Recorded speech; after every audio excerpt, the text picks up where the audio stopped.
کسی بادشاہ کا گزر اپنی سلطنت کے ایک ایسے علاقے سے ہوا جہاں کے لوگ سیدھا نہر سے ہی پانی لے کر پیتے تھے۔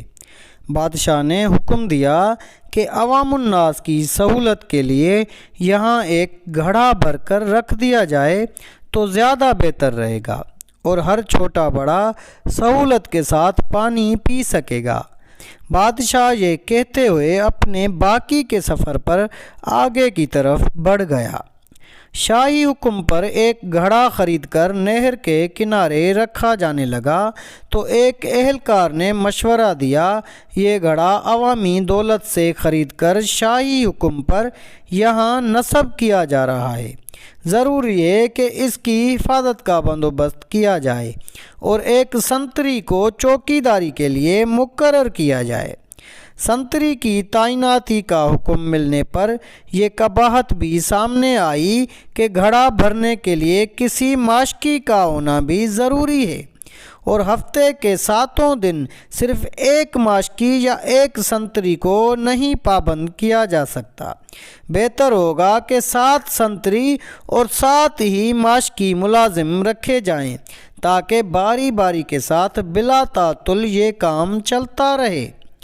ایک اور محنتی اہلکار نے رائے دی کہ نہر سے گھڑا بھرا ہوا اٹھا کر لانا نہ تو ماشکی کا کام بنتا ہے اور نہ ہی سنتری کا۔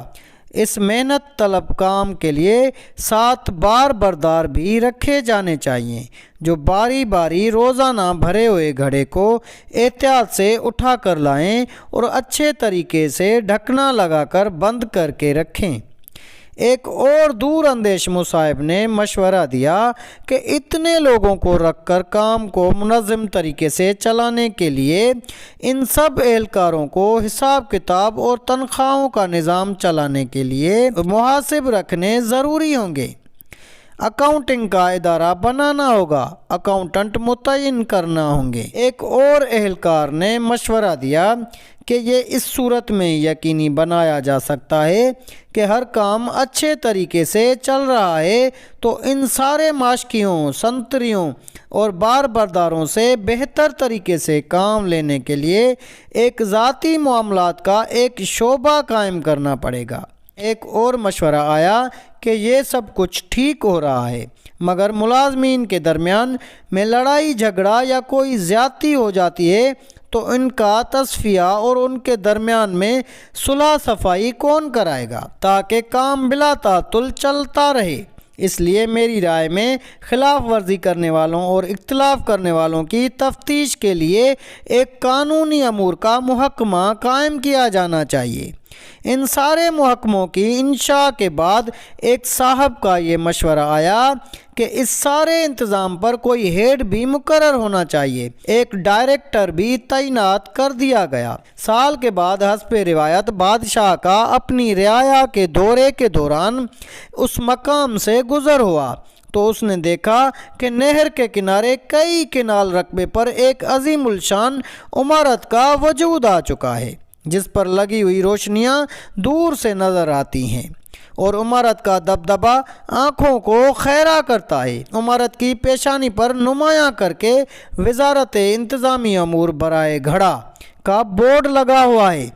بادشاہ اپنے مصاحبین کے ساتھ اندر داخل ہوا تو ایک علیحدہ ہی جہان پایا۔ عمارت میں کئی کمرے، میٹنگ روم اور دفاتر قائم تھے۔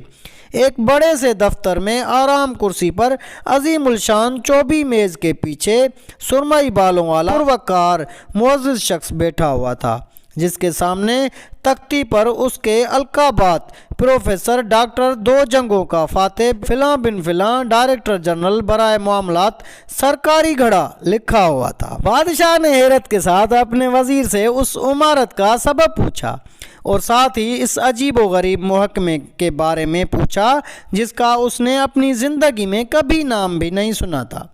بادشاہ کے وزیر نے جواب دیا، حضور والا، یہ سب کچھ آپ ہی کے حکم پر ہی تو ہوا ہے جو آپ نے پچھلے سال عوام الناس کی فلاح اور آسانی کے لیے یہاں پر گھڑا نصب کرنے کا حکم دیا تھا۔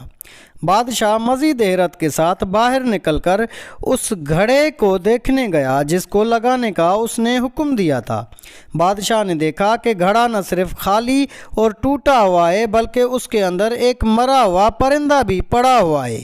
گھڑے کے اطراف میں بے شمار لوگ آرام کرتے اور سوئے ہوئے پڑے ہیں اور سامنے ایک بڑا بورڈ لگا ہوا ہے، گھڑے کی مرمت اور بحالی کے لیے اپنے عطیات جمع کرائیں، منجانب وزارت انتظامی امور برائے گھڑا۔ میرے وطن کی کہانی، وفاقی وزیر، وزیر مملکت، صوبائی وزیر، پرسنل سیکریٹری، مشیر، عہدے، پروٹوکول اور کام 0۔